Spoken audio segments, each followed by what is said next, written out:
Hello hello hello hello.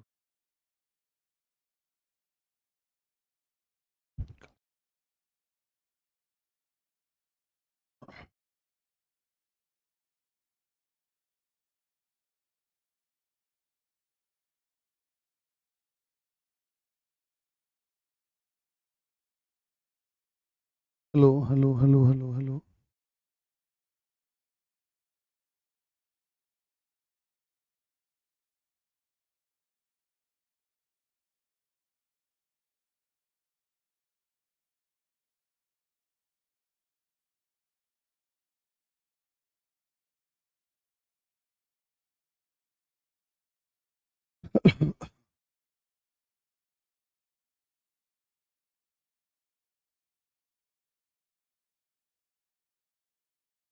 नमस्कार दोस्तों, मैं राम भारद्वाज आपका स्वागत करता हूं आपकी शानदार जानदार जबरदस्त मूल विधि की कक्षा में, जिसको अंग्रेजी में सामान्यतः लोग बोल देते हैं बेसिक लॉ।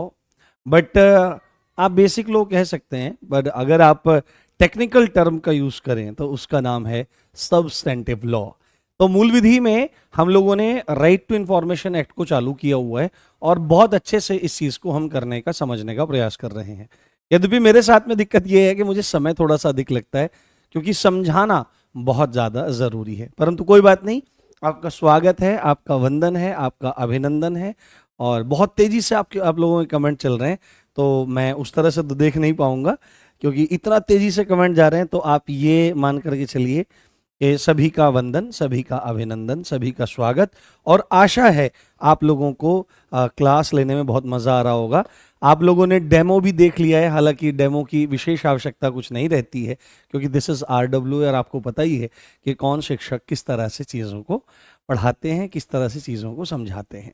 ठीक है, तो आज RTI एक्ट को खत्म करने का पूरा पूरा विचार है, क्योंकि अब आगे जो चीजें हैं वो फैक्चुअल हैं, उसमें उतना ज्यादा समझाने वाला पॉइंट नहीं है। बस कॉन्सेप्चुअल चीजें हैं जो आपको समझनी है, जो आपको जाननी है। तो बिना देरी किए हम लोग आज की क्लास को चालू करते हैं। और हम लोगों ने कहां तक पढ़ लिया था, ये बात आपको बहुत अच्छे से स्मरण होना चाहिए। हम लोगों ने थर्ड पार्टी इंफॉर्मेशन के बारे में बात की थी, हम लोगों ने पर व्यक्ति सूचना के बारे में बात की थी सेक्शन 11 में।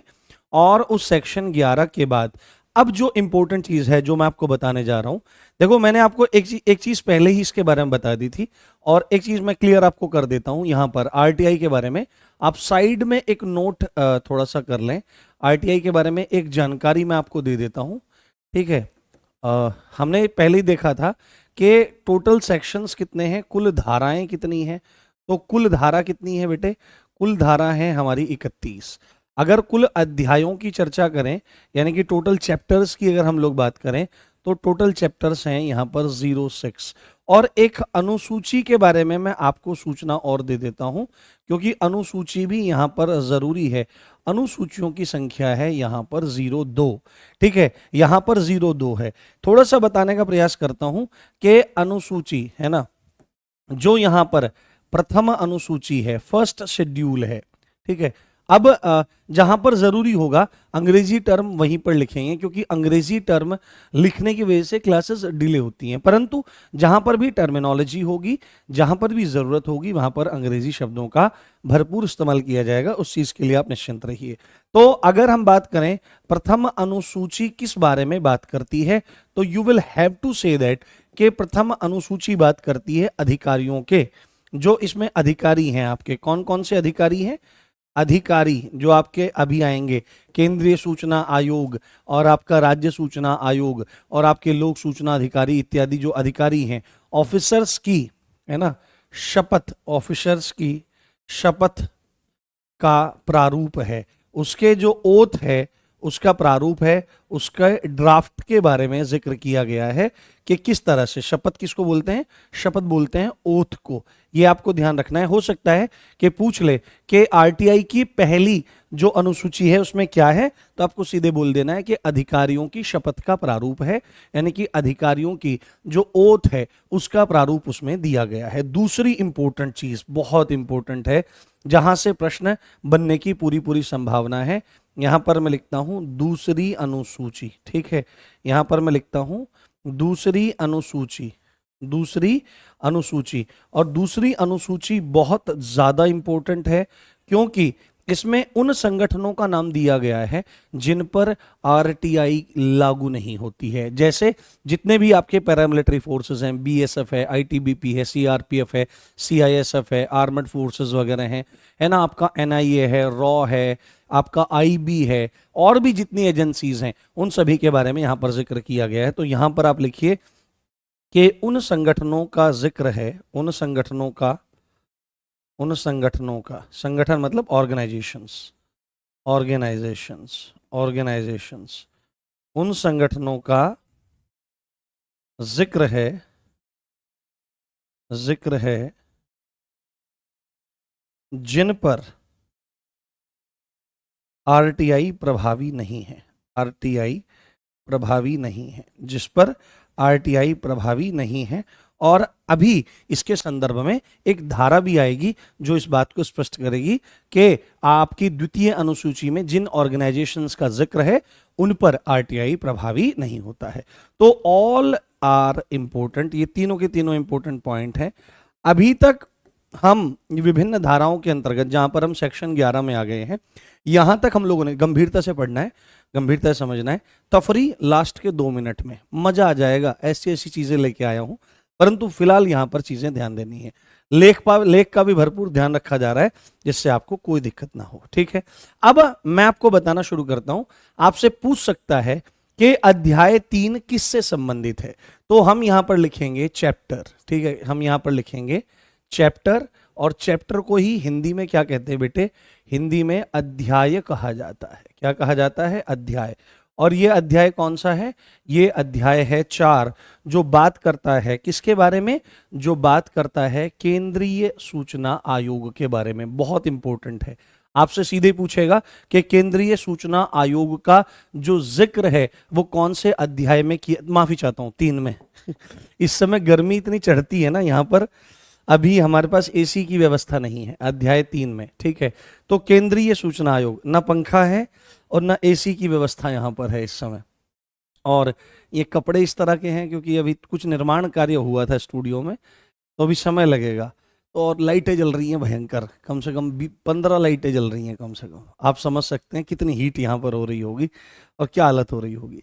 तो केंद्रीय सूचना आयोग के बारे में ये जिक्र करता है, केंद्रीय सूचना आयोग, जिसको क्या कहते हैं? Central information commission. अंग्रेजी में भी लिख देता हूं टर्म ये, इसके बारे में ये बात करता है। Central information commission, central information commission, इसके बारे में ये आपका चर्चा करता है। सीधे ही ये बात पूछी जाए तो काफी इंपॉर्टेंट है, इसको सीधे ही बता देना कि भाई ये इसके बारे में बात करता है। जब हम यहां पर इस चर्चा को शुरू कर रहे हैं तो आपसे सीधे एक बात और भी पूछ सकता है, क्या कोई ऐसा सेक्शन भी है जो इस बारे में बात करता है कि भाई केंद्रीय सूचना आयोग का गठन constitution of chief information central information commission. तो आपको सीधे ही यहां पर लिखना है सेक्शन 12 में केंद्रीय सूचना आयोग का गठन। क्या लिखेंगे बेटे? केंद्रीय सूचना आयोग का गठन, केंद्रीय सूचना आयोग का गठन, केंद्रीय सूचना आयोग का गठन, है ना। गठन, गठन मतलब उसका निर्माण करना। अंग्रेजी में इसी को कहा जाता है कॉन्स्टिट्यूशन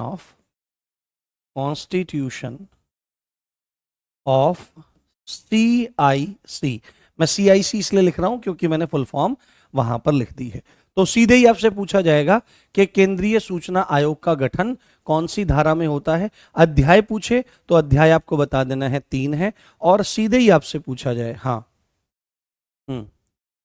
हाँ ठीक है, ध्यान से सुनिए बात। अच्छा, कल एक बच्चा बार बार मैसेज कर रहा था, वो भी कंसर्न में ले लेता हूं कि सर आप उस लैंग्वेज का यूज करो जो एग्जाम में पूछी जाती है।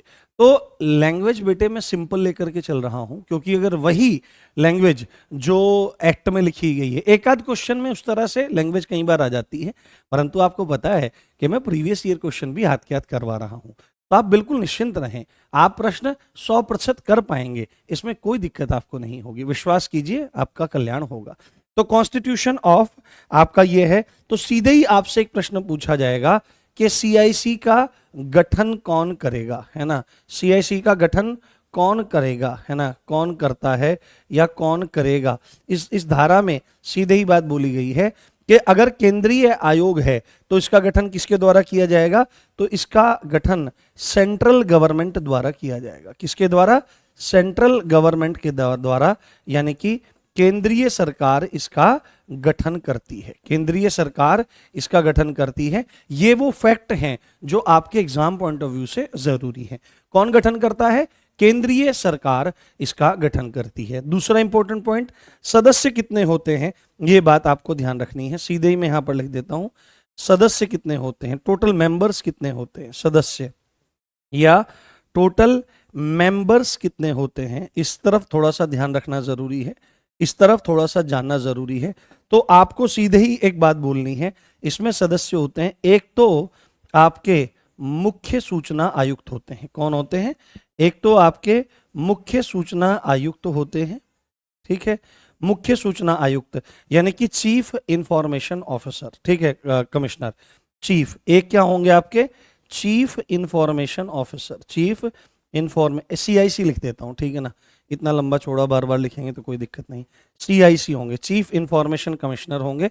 और साथ में आपके कौन होंगे, साथ में 10 से कम से 10 से मैक्सिमम 10 लिख सकते हैं, अधिकतम 10 मेंबर, ठीक है, क्या होंगे, अधिकतम 10 सदस्य, है ना, अधिकतम 10 सदस्य।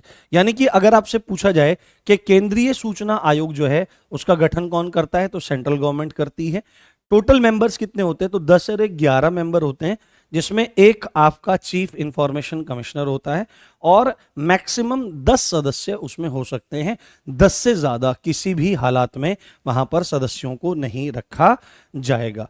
पर अब एक बात यहां पर आ जाएगी कि ये जो अधिकारी होते हैं, मुख्य सूचना आयुक्त हैं और बाकी अन्य सूचना आयुक्त ही होंगे, आपके इंफॉर्मेशन कमिश्नर ही होंगे, तो इनकी नियुक्ति कौन करता है, ठीक है। यहां पर एक पॉइंट हम लिखेंगे, यहां पर हम एक पॉइंट लिखेंगे, यहीं पर बताया गया है कि आपका मुख्य सूचना आयुक्त, आपका मुख्य सूचना आयुक्त, मुख्य सूचना आयुक्त प्लस अन्य 10 सदस्यों की नियुक्ति, अन्य 10 सदस्यों की नियुक्ति, इनको कौन अपॉइंट करता है ना, इनकी नियुक्ति अपॉइंट, है ना, अपॉइंटमेंट, अपॉइंटमेंट ना, अपॉइंटमेंट कि इनका अपॉइंटमेंट कौन करता है, तो सीधे ही आपको बोलना है कि अपॉइंटमेंट, नियुक्ति कौन करता है, आपको सीधे बोलना है राष्ट्रपति द्वारा। राष्ट्रपति महोदय कौन करते हैं, राष्ट्रपति नियुक्त करेंगे। कौन करेगा, राष्ट्रपति नियुक्त करेंगे, राष्ट्रपति अपॉइंट करेंगे, राष्ट्रपति अपॉइंट करेंगे, ठीक है। अभी देखो इसमें समझाने का विशेष कुछ नहीं है, आपको पता है कि इस तरह की चीजें आप पढ़ते हैं। प्रेसिडेंट जब आप पढ़ेंगे तो प्रेसिडेंट में चीज आएगी कि प्रेसिडेंट बहुत सारे अधिकारियों को नियुक्त करता है, बहुत सारे अधिकारियों को नियुक्त करता है, जैसे सीएजी को नियुक्त करता है, जैसे राज्यपालों को नियुक्त करता है, जैसे प्रधानमंत्री को नियुक्त करता है, प्रधानमंत्री की सलाह पर मंत्रियों को नियुक्त करता है, ठीक है। ऐसे ही आप देखेंगे विभिन्न आयोगों के जो अध्यक्ष हैं या विभिन्न आयोगों के जो सदस्य हैं उनको भी राष्ट्रपति महोदय नियुक्त करते हैं। और यहां पर भी ये क्या है, केंद्रीय सूचना आयोग है, तो आयोग का मुखिया जो होगा, अध्यक्ष जो होगा, वो मुख्य सूचना आयुक्त होगा और उसको नियुक्त करने का काम कौन कर रहे हैं, उसको नियुक्त करने का काम कर रहे हैं आपके राष्ट्रपति महोदय। पर राष्ट्रपति स्वतंत्र नहीं है, यहां पर सिफारिश होगी, यहां पर रिकमेंडेशन होगा, सिफारिश, सिफारिश पर, सिफारिश पर, है ना। सीधे ही आप यहां पर लिख देंगे कि राष्ट्रपति महोदय नियुक्त तो कर देंगे पर क्या करेंगे, सिफारिश पर। तो दिमाग में एकदम से प्रश्न आएगा कि अच्छा सिफारिश करी जाएगी, सिफारिश करने का मतलब होता है रिकमेंड करना। जैसे कोई भी आयोग आपको चयनित करता है ना, as an officer, as an IAS, IPS या आपका आईआरएस या पीसीएस के विभिन्न पदों की अगर चर्चा हो रही होती है, तो यदि कोई व्यक्ति आपको नियुक्त करने का काम करेगा, आयोग नियुक्त करने का काम करेगा, तो वो आपका प्री लेगा, उसके बाद मेंस लेगा, देन आपका इंटरव्यू लेगा और जब आपका फाइनल सिलेक्शन आएगा तो वहां पर लिखा हुआ आएगा यू आर रिकमेंडेड, यानी कि आपको इस पद के लिए आपको इस आपकी सिफारिश हम इस पद के लिए करते हैं। फिर ये डिपेंड करता है कि सरकार आपको उस पद पर नियुक्त करती है कि नहीं करती है। तो यहां पर सिफारिश होगी और सिफारिश करने के लिए एक समिति होगी। सिफारिश करने के लिए एक समिति होगी, एक कमेटी होगी। कौन होगी? एक कमेटी होगी, एक समिति होगी। जिसके अध्यक्ष कौन होंगे, ये बात आपको बहुत अच्छे से समझनी चाहिए। जिसका प्रेसिडेंट कौन होता है, जो सिफारिश करने वाली समिति है ना, उसका अध्यक्ष कौन होता है? तो उसका अध्यक्ष होता है भारत का प्रधानमंत्री। भारत का प्रधानमंत्री उसका अध्यक्ष होता है, जो सिफारिश करेगी कि किसको आपको मुख्य सूचना आयुक्त बनाना है और किसको आपको अन्य सदस्यों के रूप में वहां पर नियुक्त करना है। अब आपको एकदम से दिमाग में आ जाएगा कि ठीक है भाई, राष्ट्रपति तो जो बड़ा दल होता है उसी के लोग राष्ट्रपति को चयन मतलब सेलेक्ट कर लेते हैं, उनको निर्वाचित कर लेते हैं, तो राष्ट्रपति को जो कहा जाएगा वही तो वो करेगा ना। तो हाँ, बिल्कुल सही बात है, वही वो करेगा, है ना। और यहां पर सीधे आ गया कि भाई ऐसी कमेटी होगी और ऐसी कमेटी सिफारिश करेगी कि इन लोगों को आपको नियुक्त करना है। तो भारत का प्रधानमंत्री जो पार्टी चाहेगी, रूलिंग पार्टी चाहेगी, वही काम कर लेगी। बट ऐसा नहीं है। वहां पर एक बात और भी रखी गई है कि खाली अध्यक्ष के आधार पर चीजें नहीं चलेंगी, अन्य सदस्य भी आपके वहां पर शामिल होंगे। तो एक सदस्य आपका होगा, ठीक है, एक सदस्य आपका होगा। और वो कौन होगा? वो होगा आपका नेता प्रतिपक्ष, है ना, लोकसभा का नेता प्रतिपक्ष। जो लोकसभा में क्या होगा? अपोजिशन लीडर होगा। लोकसभा में जो अपोजिशन लीडर होगा, लोकसभा का नेता विपक्ष, नेता प्रतिपक्ष कह लो या नेता विपक्ष कह लो, वो भी उस नियुक्ति करने वाली, सिफारिश करने वाली समिति में आपका रहेगा। और एक व्यक्ति और वहां पर रहने वाला है, वो है कौन? जिसे प्रधानमंत्री सलाह देंगे, है ना। प्रधानमंत्री की सलाह पाया हुआ एक मंत्री, है ना, पीएम की। समझ में आ रहा है? पीएम की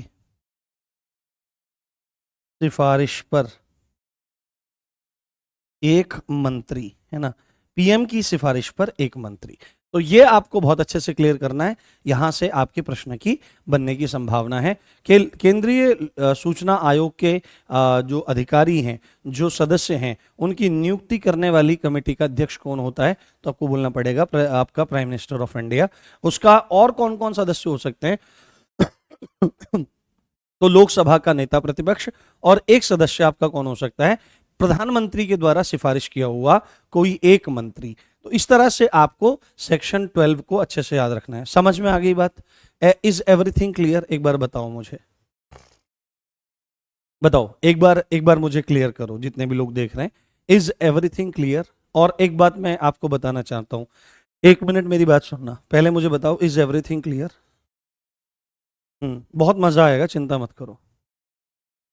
हम्म हम्म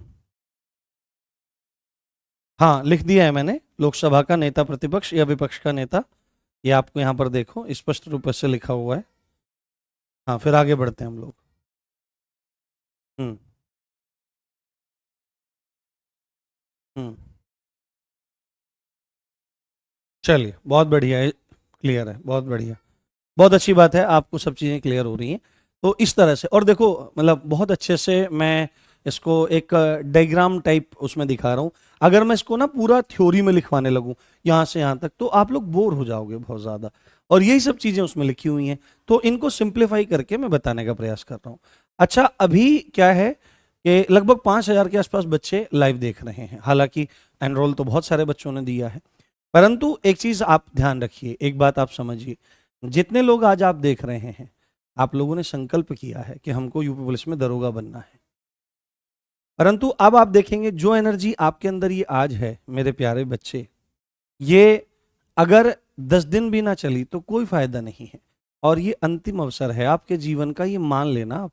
क्योंकि भर्तियां यूपीएसआई की 5-5 साल बाद आती हैं, और 5 साल जब बाद बात आती हैं तो पता नहीं लाइफ की क्या परिस्थिति होगी, है ना, शरीर की क्या स्थिति होगी, घर की क्या कंडीशन होगी, क्या पता वो उत्साह बचेगा नहीं बचेगा।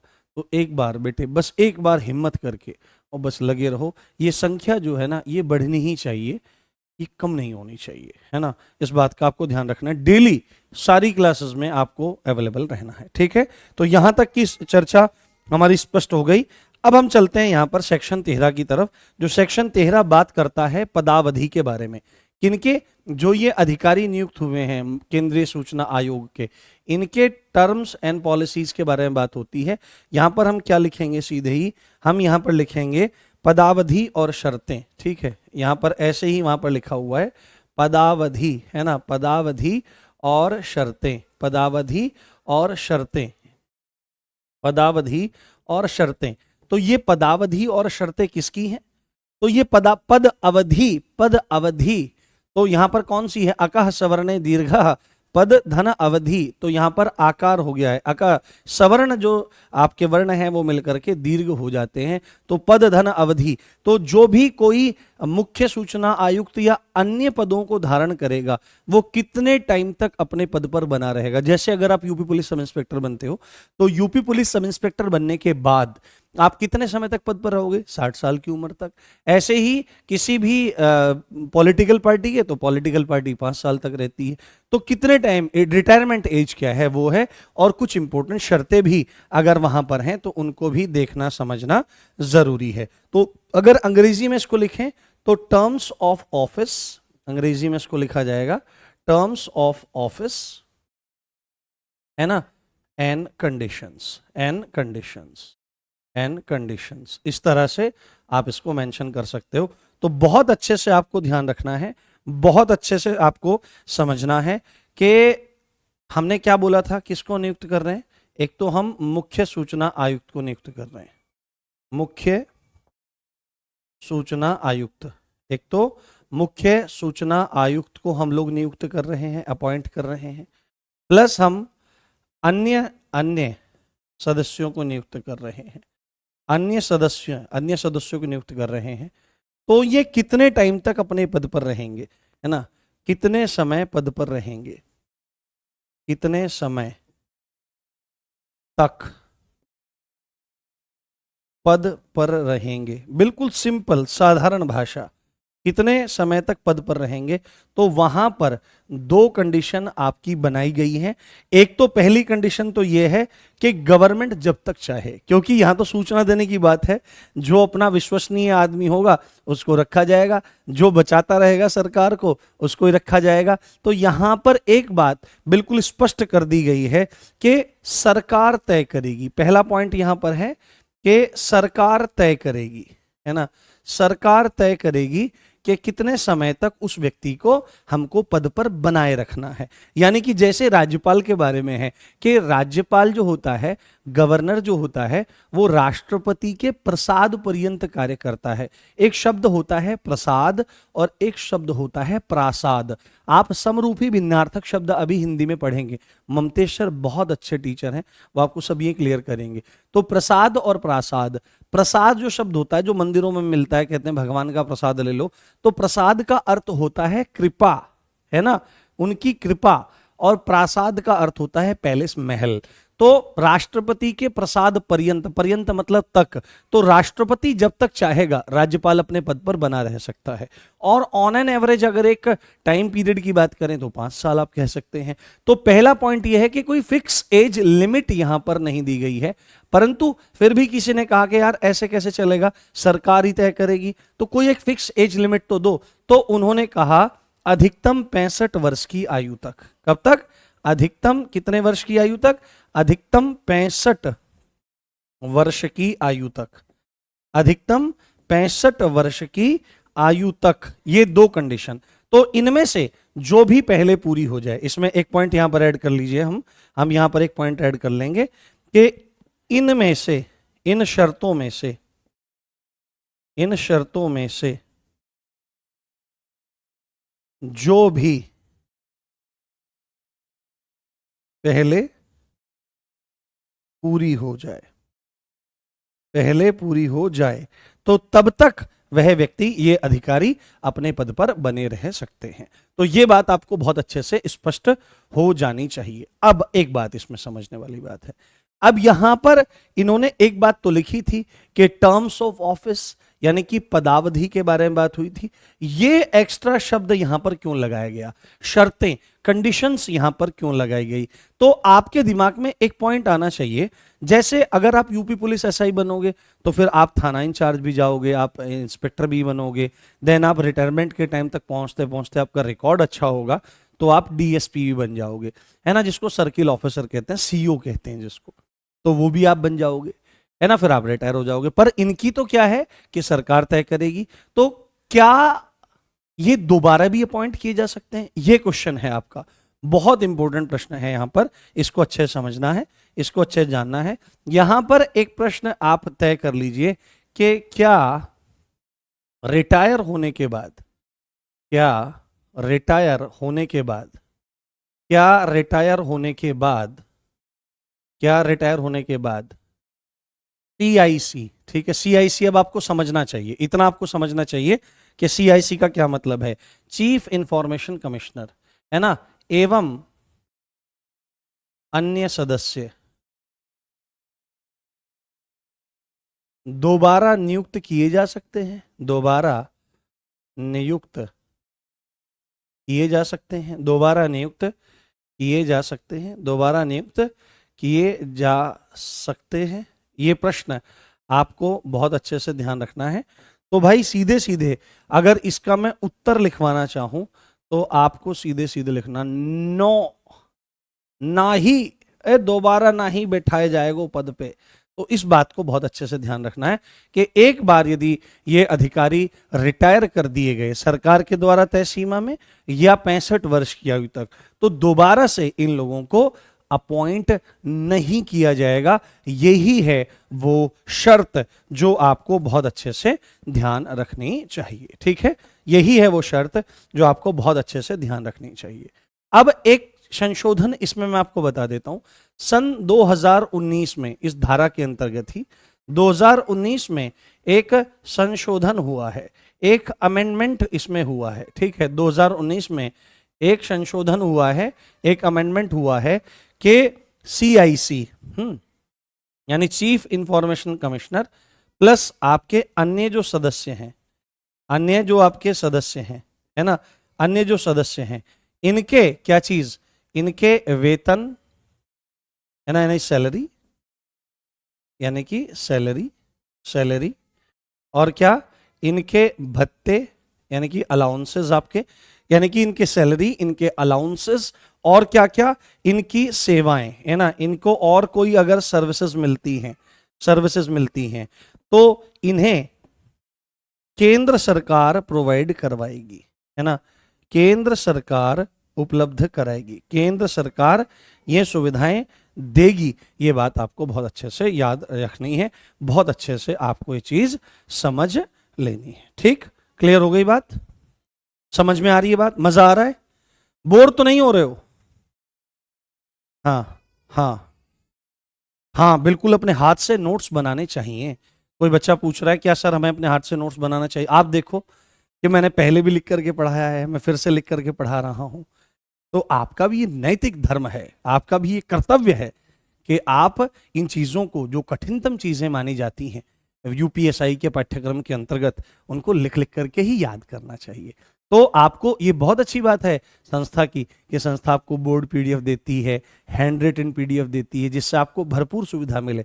परंतु एक विद्यार्थी का कर्तव्य है कि वो अपने सामने पेन कॉपी लेकर के बैठे, शॉर्टेस्ट वे में चीजों को, आप देख रहे हो कि मैं शॉर्टेस्ट वे में चीजों को, मैं ना ज्यादा लिखने में विश्वास नहीं करता, मैं आपके सामने फैक्ट को एक कलात्मक ढंग से पेश करने का प्रयास करता हूं, जिससे चीजें आसान हो जाए और आपके प्रश्न अच्छे से अच्छे बनने की सुविधा आपको मिल सके। इतनी बात क्लियर है? Is everything clear? मजा आ रहा है? बोर तो नहीं हो रहे हो? हाँ, रिकॉर्डेड क्लासेस नहीं है, टाइम की तरफ ध्यान मत दो। हाँ बिल्कुल, मुझसे एसआई बनने के बाद आपको मिलना है बेटे। हाँ हाँ ठीक है, चलिए आगे बढ़ते हैं। अब एक बात यहां पर हो गई, अब एक बात यहां पर हो गई, सेक्शन 14, सेक्शन 14 हमारे सामने आ गया है, सेक्शन 14 हमारे सामने आ गया है। सेक्शन 14 बहुत इंपॉर्टेंट है, क्या है? अधिकारियों को उनके पद से हटाया जाना। अब ऐसा भी तो हो सकता है कि नालायक आ जाए कोई। आपको पता है कि अधिकारियों को उनके पद से हटाया भी जाता है। किन मामलों में, किन मामलों में हटाया जाता है? तो आपने पॉलिटी में चीज पढ़ी होगी कि प्रधानमंत्री को भी हटाया जा सकता है, राष्ट्रपति को भी हटाया जा सकता है।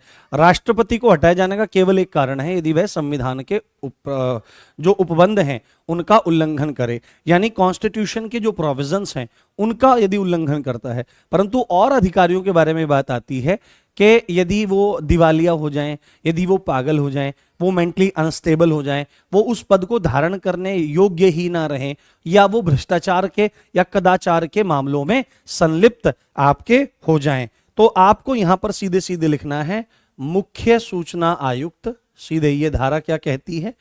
मुख्य सूचना आयुक्त, मुख्य सूचना आयुक्त एवं, है ना, एवं अन्य जो आपके हैं, है ना, एवं अन्य अन्य सूचना आयुक्तों को, है ना, अन्य सूचना आयुक्त, आयुक्त मतलब होता है कमिश्नर, आयुक्तों को हटाया जाना, आयुक्तों को हटाया जाना, आयुक्तों को हटाया जाना। इस संदर्भ में यह बात करता है removal of CIC and other. आपका ये पॉइंट ध्यान रखना है, रिमूवल, रिमूवल, है ना, removal of CIC and other, CIC and other information commissioners. ठीक है, ये पॉइंट आपको याद रखना है। तो इसमें सीधे ही लिख सकते हैं, क्यों हटाएंगे भाई, सीधे ही क्यों हटाना है, सीधे, बहुत सरल, क्यों हटाना है, ऐसी क्या दिक्कत आ गई, क्या इसने हमारे बच्चे चुरा लिए, या इसने हमारे सामने से रोटी उठा ली, या इसने हमारा पास्ता चुरा लिया, या इसने हमारे सामने से रसगुल्ला हटा लिया, क्या कारण है कि इसको हटाने का प्रयास हम लोग कर रहे हैं? तो उसने कहा नहीं नहीं भैया, ये कारण नहीं है।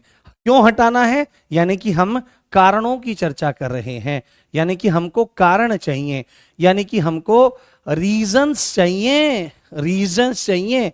तो फर्स्ट रीजन इज, वो कहेगा हाँ बताते हैं, ये रसगुल्ला नहीं चुराया तुम्हारा, ये तुम्हारा कढ़ी पकोड़ा नहीं चुराया है, ये क्या है, ये साबित कदाचार का मामला है ना।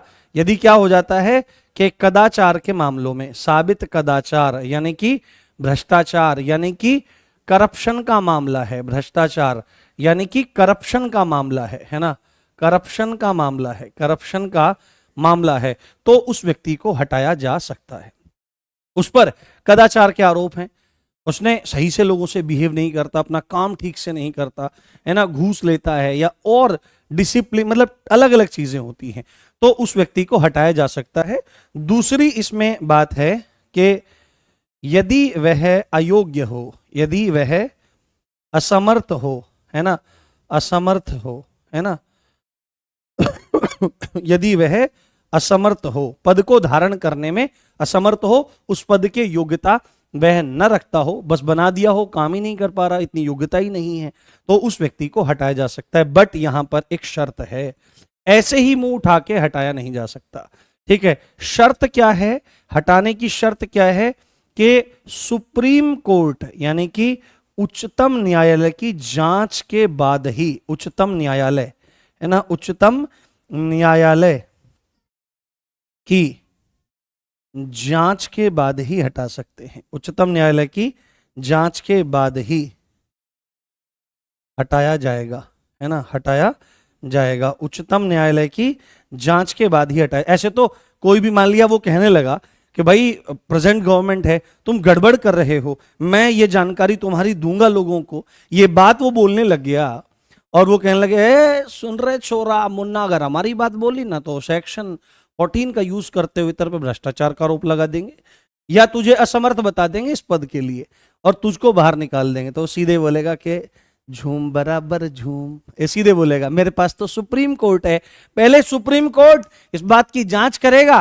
कि तुम मुझ पर जो भ्रष्टाचार के आरोप लगा रहे हो वो सही हैं कि नहीं। दूसरी बात है, अगर तुम कहोगे कि मैं इस पद को धारण करने में असमर्थ हूं, तो यह भी जांच करेगा सुप्रीम कोर्ट, और जब सुप्रीम कोर्ट जांच के बाद अपनी रिपोर्ट को सबमिट करेगा, तब जाकर के मेरा रिमूवल संभव है। मैं कोई ब्लैक हेड थोड़े ही हूं जो बस ऐसे दबाया और निकाल दिया, मैं तो चीफ इंफॉर्मेशन कमिश्नर हूं, है ना, या तो मैं तो इंफॉर्मेशन कमिश्नर हूं, सही और सच्चाई के साथ में काम करूंगा। तो यहां पर आपका ये सेक्शन 14 काफी जरूरी हो जाता है और यहीं तक हमारे अध्याय 3 की बात होती है, जो कंप्लीट चर्चा करता है किसके बारे में, सेंट्रल इंफॉर्मेशन कमीशन के बारे में और उसके मुख्य सूचना आयुक्तों के बारे में यहां पर गंभीर रूप से चर्चा होती है। ठीक, समझ में आई बात? चलिए आगे बढ़ते हैं फटाफट के अंदाज में। आज कोशिश है कि ये एक्ट हमारा पूरा हो जाए। हाँ हाँ हाँ, आरटीआई है, आरटीआई के अंतर्गत ही ये सब आता है। हाँ ठीक है, अब हम चलते हैं। अब बिल्कुल हमारे यहां पर क्या स्थिति है, हमारे यहां पर जी सब चीज ठीक है ना, मैं एक बार देख। हाँ, सुप्रीम कोर्ट के फैसले के बाद नहीं। हाँ हाँ हाँ, मैंने अभी अभी एक कमेंट देखा, मैंने अभी एक कमेंट देखा, तो उस कमेंट में धमकी मेरे को मिली है अभी, भैया चुपचाप पढ़ाया करो, फालतू की बकवास मत किया करो। अच्छा, तो चुपचाप पढ़ाता हूं मैं, ठीक है, ध्यान से देखना, चुपचाप पढ़ाऊंगा मैं। चुपचाप का मतलब रहता है होठ सिले होने चाहिए। तो अभी अगली धारा, हम्म हम्म हम्म हम्म हम्म हम्म हम्म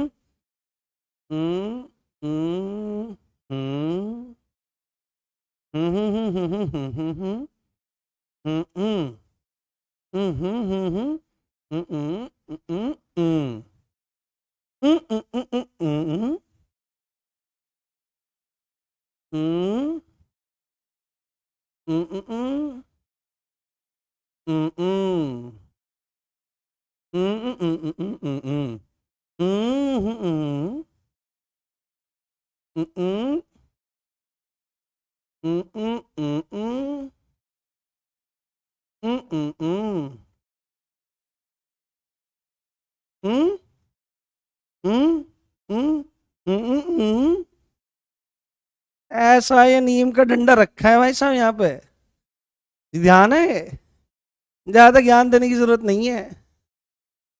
ठीक है, ये घर भिजवा दूंगा और घर भिजवा करके फिर इससे कुंडी सोटा गोल करके बादाम और मखाने और किशमिश पीना, दिमाग ठंडा हो जाएगा। चुपचाप पढ़ाओ। अरे हमको जरूरत है बोल करके पढ़ाने की, ज्ञान मत दीजिए, कृपया करके शिष्य की भांति व्यवहार कीजिए। तो अब हम अध्याय 4 की बात कर रहे हैं, जो बात कर रहा है राज्य सूचना आयोग के संदर्भ में, जिसको अंग्रेजी भाषा में कहेंगे स्टेट इंफॉर्मेशन कमीशन। और अगर आपको केंद्रीय सूचना आयोग समझ में आ गया है तो यह भी आपको भली भांति समझ में आ जाएगा, इसमें कोई दिक्कत कोई समस्या वाली बात नहीं है। सेम इसको भी शुरू करेंगे हम लोग। यहां पर पूछेगा कि अध्याय में कौन से में है, चैप्टर में कौन से में, तो you will have to say that कि in chapter 4 we discuss state information commission and राज्य सूचना आयोग। अगर हम बात करेंगे कि कौन सी धारा में है तो आपको बोलना पड़ेगा धारा 15, सेक्शन 15 में बात ही यही की जाती है, सेक्शन 15 में बात ही यही की जाती है कि राज्य सूचना आयोग का गठन, क्या, राज्य सूचना आयोग का गठन, राज्य सूचना आयोग का गठन, राज्य सूचना आयोग का गठन, यानी कि कॉन्स्टिट्यूशन ऑफ, सीधे ही बोलेंगे constitution of, constitution of state information commission. ठीक है, स्टेट इंफॉर्मेशन कमीशन। सेम वही स्थिति आएगी कि पूछा जाएगा कि गठन की बात हो रही है, कॉन्स्टिट्यूशन की बात हो रही है, तो हमको क्या काम करना पड़ेगा, हमको क्या बात बोलनी पड़ेगी। तो सीधे ही हम लिखेंगे कि गठन कौन करेगा, गठन कौन करेगा, सीधे हमको लिखना है गठन कौन करेगा।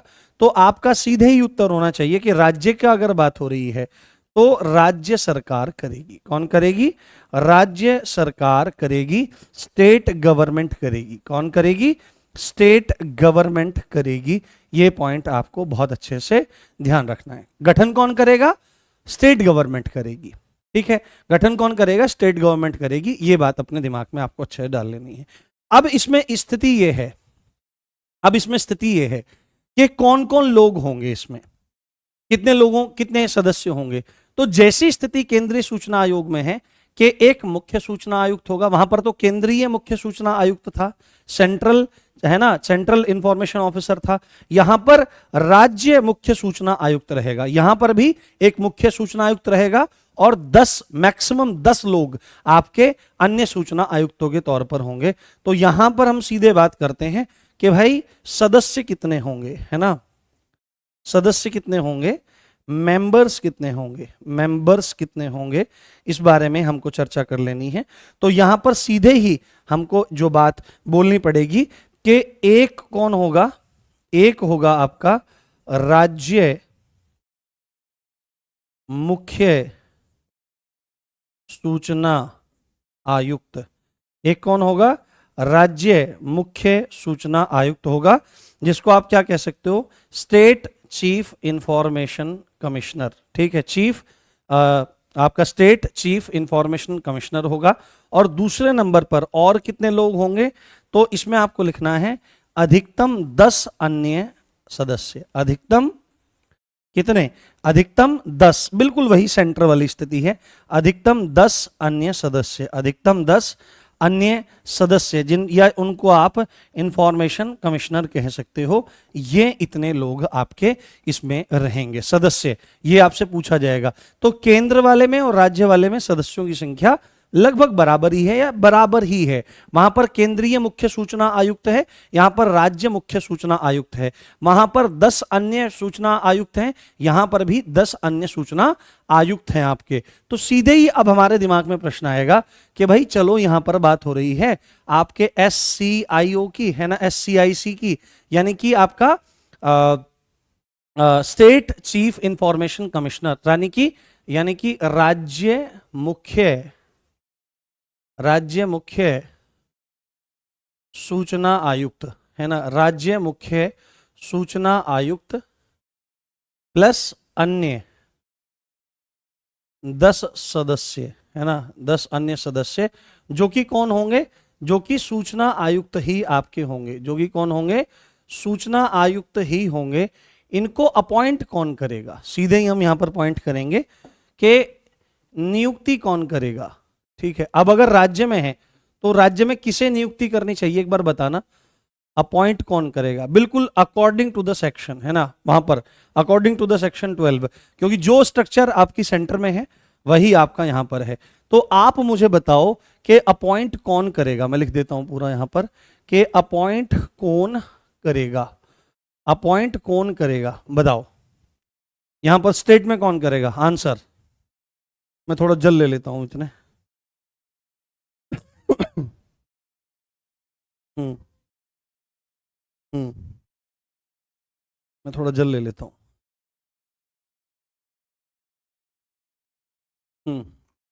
देखें कौन करेगा। बहुत बढ़िया, आप बहुत अच्छे से पढ़ रहे हो, बहुत मजा आएगा आपको क्लास के अंत में। वाह मेरे बेटे, वाह मेरे बेटे, वाह, शाबाश। हाँ, कल कोई पूछ रहा था कि राष्ट्रपति को प्रेसिडेंट कहा जाता है और राज्यपाल को गवर्नर कहा जाता है। जो आपके यूनियन टेरिटरीज होते हैं, जिनको केंद्र सरकार सीधे अपने शासन और प्रभाव में रखती है, वहां पर जहां पर विधानसभा है, जैसे दिल्ली है और पौंडीचेरी है, वहां पर उपराज्यपालों को नियुक्त करती है, लेफ्टिनेंट आपके गवर्नर हैं। और जहां पर सीधा शासन करती है वहां पर प्रशासक होते हैं, उनको एडमिनिस्ट्रेटर कहते हैं। क्या कहते हैं, एडमिनिस्ट्रेटर उनको कहा जाता है। तो कौन नियुक्त करेगा, तो जैसे सेंटर में राष्ट्रपति महोदय कर रहे थे, यहां पर कौन करेंगे, यहां पर राज्यपाल महोदय करेंगे। यहां पर कौन करेगा, गवर्नर यहां पर करेगा, गवर्नर। ठीक है, गवर्नर करेगा, गवर्नर करेगा। पर गवर्नर के पास उतनी शक्ति नहीं है, है ना। अब यहां पर जो नियुक्ति होगी वो एक समिति की सिफारिश पर होगी। किस पर, समिति की सिफारिश पर। किसकी, समिति की सिफारिश पर, समिति के रिकमेंडेशंस पर ही नियुक्ति होगी, जिसका अध्यक्ष, है ना, जिसका प्रेसिडेंट कौन होगा, है ना, जिसका अध्यक्ष कौन होगा। जिसमें अगर बात करें अन्य सदस्य की, तो अन्य सदस्य आपका कौन सा हो सकता है, और एक और इसमें सदस्य होगा, तो वो कौन सा हो सकता है। अभी अभी मैंने आपको बताया कि केंद्रीय सूचना आयोग के अधिकारियों की नियुक्ति करने वाली समिति में अध्यक्ष होते हैं भारत के प्रधानमंत्री। दूसरा कौन होता है? लोकसभा में नेता प्रतिपक्ष। और तीसरा कौन होता है? भारत के प्रधानमंत्री द्वारा सिफारिश किया हुआ कोई एक मंत्री। तो ठीक उसी आधार पर ये राज्य सूचना आयोग के अधिकारियों की नियुक्ति करने वाली समिति का अध्यक्ष कौन होगा? तो आप सीधे ही लिखेंगे मेरे बेटे, राज्य का मुख्यमंत्री। कौन? राज्य का मुख्यमंत्री, सीएम महोदय ये काम आपका करेंगे। राज्य का मुख्यमंत्री ये काम करेगा, राज्य का सीएम ये काम करेगा। अगर अगली हम बात करेंगे कि और कौन करेगा, कि और सदस्य कौन होगा, तो विधानसभा है ना, राज्यों में क्या होती है? राज्यों में विधानसभा होती है। विधानसभा का नेता विपक्ष है ना, विधानसभा का नेता विपक्ष। जैसे अभी विधानसभा में नेता विपक्ष कौन है? श्री अखिलेश यादव जी हैं, ठीक है। अभी आपके मुख्यमंत्री कौन है? श्री योगी आदित्यनाथ जी हैं, ठीक है।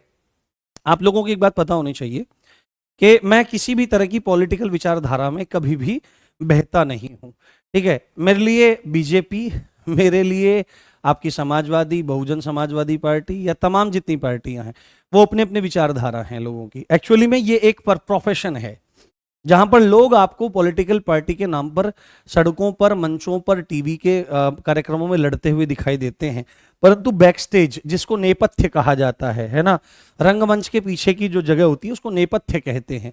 वहां पर सब लोग हाथ मिलाते हुए, बैठे हुए, कॉफी पीते हुए, पार्टी करते हुए, एक दूसरों की शादियों में जाते हुए आपको दिख जाएंगे। तो इनके चक्कर में अपने दैनिक जीवन को कभी भी प्रभावित ना करो। एक दिन जो आपको भी अच्छा लगता है, जो भी आपको अच्छा लगता है, जाके वोटिंग डे वाले दिन वोट डाल के चले आओ। और तीसरा व्यक्ति कौन इसमें होगा? तीसरा व्यक्ति इसमें कौन सा होगा आपका? तीसरा व्यक्ति होगा सीएम द्वारा सिफारिश किया हुआ एक मंत्री, है ना। सीएम द्वारा सिफारिश किया हुआ, सीएम द्वारा सिफारिश किया हुआ एक मंत्री, है ना। सीएम द्वारा सिफारिश किया हुआ एक मंत्री। ये पूरी की पूरी बात आपको बहुत अच्छे से समझ में आनी चाहिए, बहुत अच्छे से क्लियर हो जानी चाहिए। समझ में आ रही है बात? कोई दिक्कत, कोई समस्या वाली बात तो नहीं है, ठीक है। थोड़ा सा गति से चलते हैं, थोड़ा सा अच्छे से चलने का हम लोग प्रयास करते हैं। बहुत बढ़िया। हाँ, जो किताब है, जो अभी बुक आने वाली है ना, आरडब्ल्यू की बुक आने वाली है, उसमें बहुत मेहनत से लोग काम कर रहे हैं और वो मेरे निर्देशन में बनकर तैयार हो रही है। एक्चुअली में कंटेंट उसका सारा मैंने ही दिया है, ठीक है, और लोग उस पर बहुत ज़्यादा मेहनत कर रहे हैं। तो उस किताब की खासियत यह है कि उस किताब में ना आपको बहुत सारे ग्राफ्स मिलेंगे, बहुत सारी टेबल मिलेगी, और आपको क्विक रिवीजन करने में बहुत ज़्यादा वो बुक मदद करेगी। साथ में उसमें एक बेहतरी है कि संविधान नहीं है ना। बहुत सस्ती किताब मिल जाएगी, 100 रुपए के आसपास की किताब मिल जाएगी, वो कोई बहुत बड़ी कीमत नहीं है उसकी।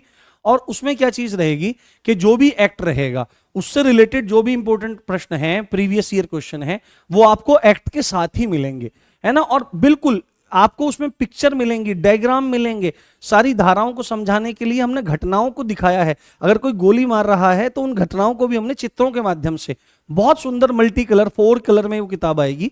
आप देखेंगे कि आपका दिल खुश हो जाएगा। 100 रुपए तो ऐसे भी खर्च कर देते हैं हम लोग, तो वो किताब आपके पास अवश्य होनी चाहिए, क्योंकि वो किताब आपको बहुत बेहतरी और सुकून प्रदान करेगी और आपकी तैयारी को बढ़िया करेगी। अब यहां पर जब हमने बात कर ली है तो सेक्शन 16 की तरफ हम लोग चलते हैं। कहां पर चलते हैं? सेक्शन 16 की तरफ हम चलते हैं। और सेक्शन 16 बात करती है राज्य सूचना आयोग के अधिकारियों की पदावधि। राज्य सूचना आयोग, राज्य सूचना आयोग के अधिकारियों की पदावधि, है ना। अधिकारियों की पदावधि, पदावधि मतलब वही टर्म्स ऑफ ऑफिस, पदावधि एवं शर्तें, तो सेम वही चीजें रहने वाली है, इसमें भी कुछ अलग नहीं है। अंग्रेजी भाषा में अगर इसको लिखना चाहें तो अंग्रेजी बीट पे इसको लिखना चाहें तो सीधे ही आप लिखना चाहेंगे इसमें terms of office, terms of office and conditions, and conditions, and conditions, ये आपको ध्यान रखना है। तो टर्म्स ऑफ ऑफिस और कंडीशन में सेम स्थिति वही आएगी, सेम स्थिति वही आएगी कि कब तक पद धारण करेगा, है ना, कब तक पद धारण करेंगे अधिकारी। कब तक अधिकारी पद धारण करेंगे?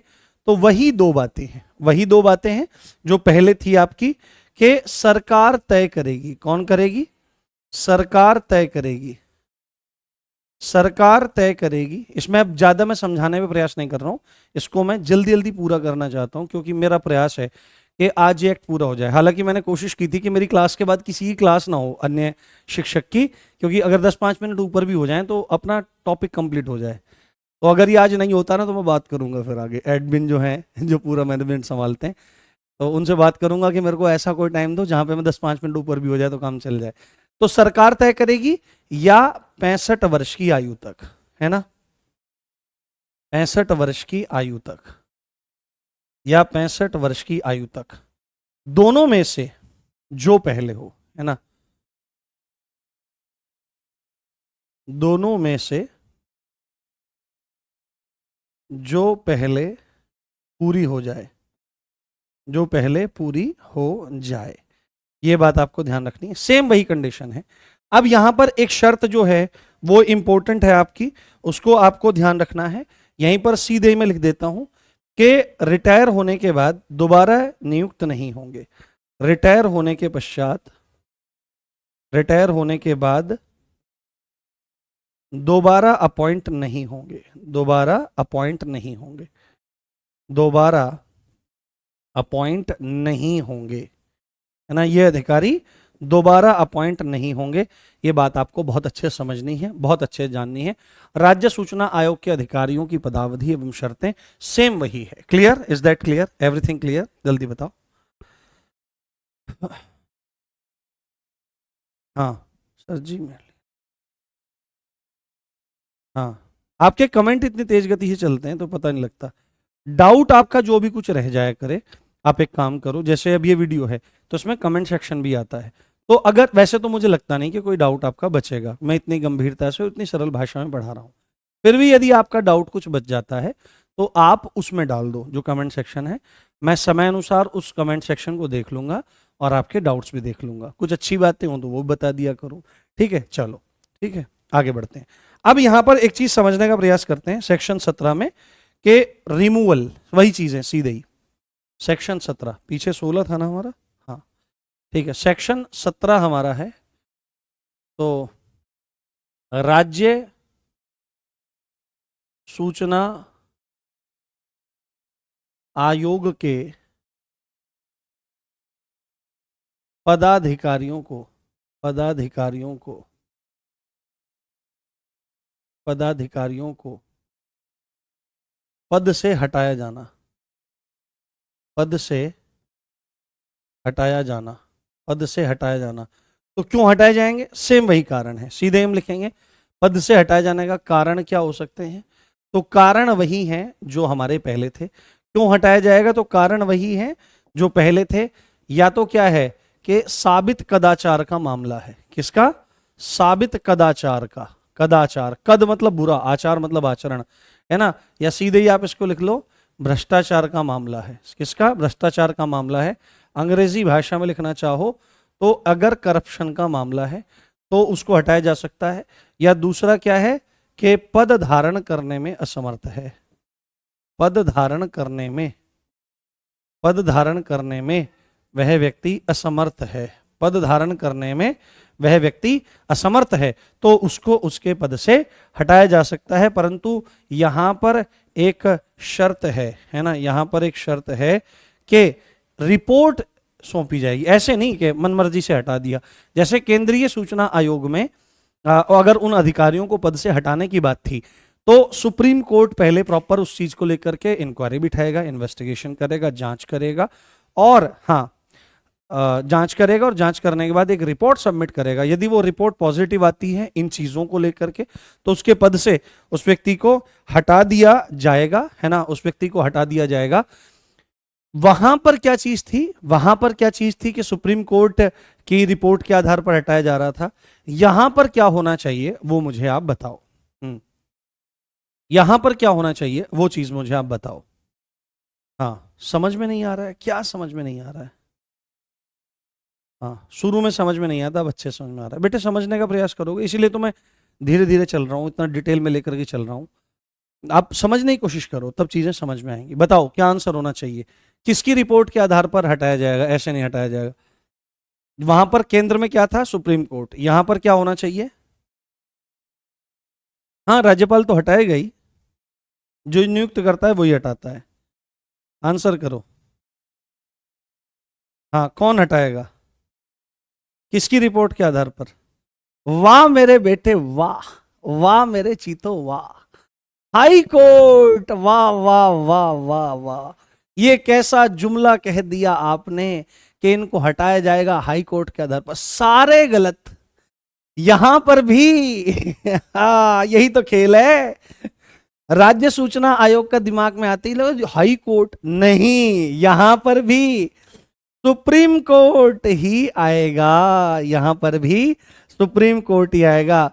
उच्चतम न्यायालय, उच्चतम न्यायालय की जांच रिपोर्ट के पश्चात ही, जांच रिपोर्ट के बाद ही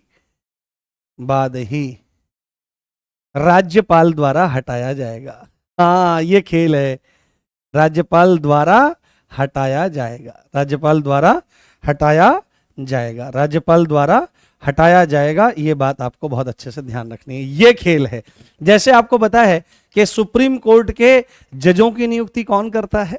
हाँ, यही तो गेम खेलते हैं एग्जामिनर।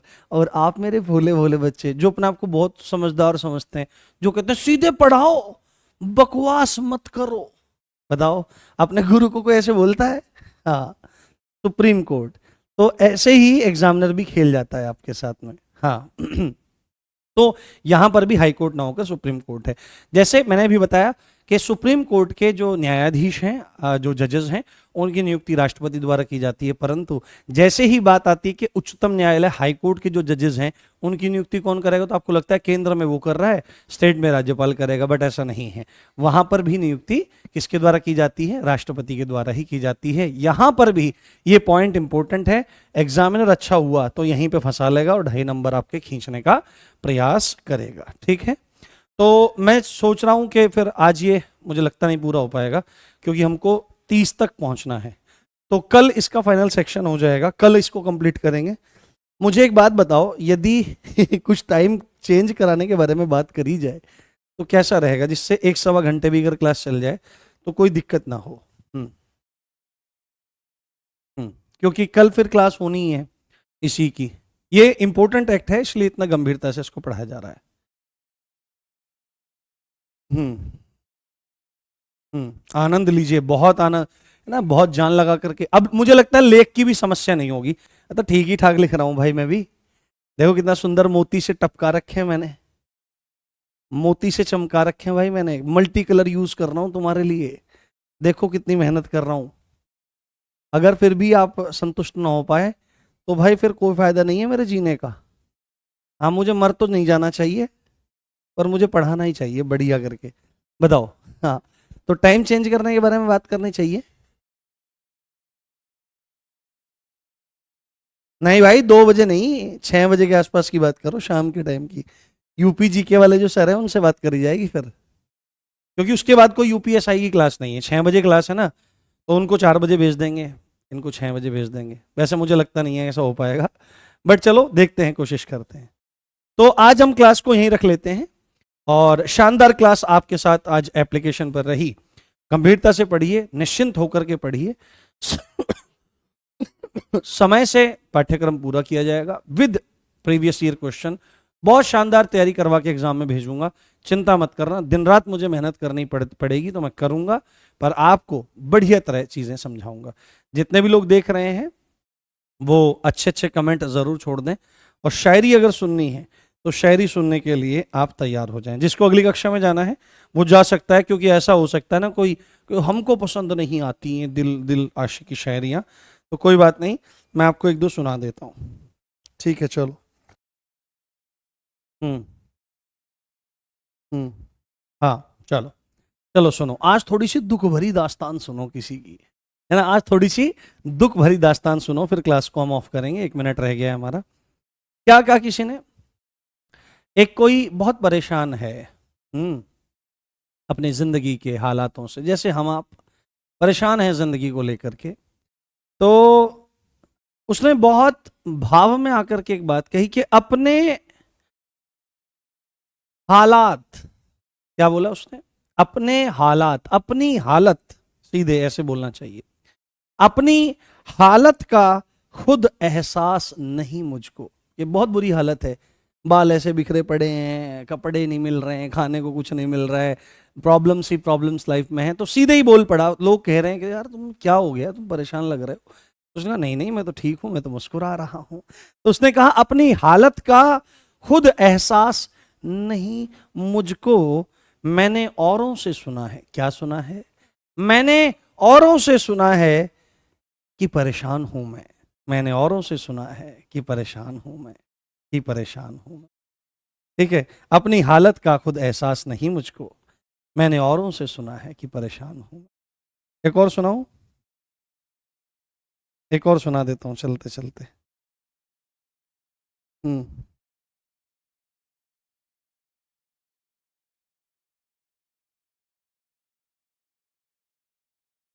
हाँ देखो, एक और सुनाता हूं, मजा आ जाएगा इसमें। ये थोड़ा सा है एंग्री यंग मैन वाला है, बढ़िया वाला। किसी ने कहा खाली पड़े मेरे हाथ देख लो। क्या बोला सीधे किसी ने? खाली पड़े मेरे हाथ देख लो, खाली पड़े मेरे हाथ देख लो, कोई नहीं है मेरे साथ देख लो, मैं अकेला खड़ा हूं। खाली पड़े मेरे हाथ देख लो, कम से कम ऐसा होता कोई हाथ मेरे पकड़ता। खाली पड़े मेरे हाथ देख लो, कोई नहीं मेरे साथ देख लो, मैंने सारी उम्र चाहा जिनको, मैंने सारी उम्र चाहा जिनको, वो जाते जाते कह गए, वो जाते जाते कह गए, लो अपनी औकात देख लो, लो अपनी औकात देख लो, लो अपनी औकात देख लो। हाँ हाँ हाँ, नहीं कोर्स की चिंता मत करिए आप लोग। देखो अच्छी तरह पढ़ाने में टाइम लगता है, कुछ एक्ट ऐसे हैं, अब 31 धाराएं हैं, अब देखो 31 धाराओं में लगभग सारी हम पढ़ रहे हैं, सारी डिटेल की हैं। तो लिखना है, पढ़ना है, समझाना, उसकी चिंता मत करो, समय से सब चीजें पूरी हो जाएंगी। ठीक है, बिल्कुल चिंता मत करो। यदि बाद में ऐसा हुआ कि बहुत जल्दी आ गया तो मेरे पास पीडीएफ की व्यवस्था है, फिर लिखना नहीं पड़ेगा। ठीक है, सीधे पीडीएफ लाके एक्सप्लेन करूंगा बहुत अच्छे से, तो आपको सब चीजें क्लियर हो जाएंगी। बाकी हमारे पास समय पर्याप्त है, कोई दिक्कत कोई समस्या वाली बात नहीं। तो ठीक है, मिलते हैं कल इसके अंतिम भाग के साथ में, और मैं बाकी के जितने प्रीवियस ईयर क्वेश्चन हैं उनको भी ले आऊंगा। अपना ध्यान रखिए, प्रसन्न रहिए, बिल्कुल शांत मन से होकर के तैयारी करिए। धीरता, धैर्यता, गंभीरता, पराक्रम, साहस, इससे विजय मिलती है, कभी भी दिक्कतों से विजय नहीं मिलती। तो इसी अच्छी बात के साथ आप देख रहे थे मुझे, मेरा नाम है राम भारद्वाज, भूलिएगा नहीं। मिलते हैं कल, love you all guys, bye.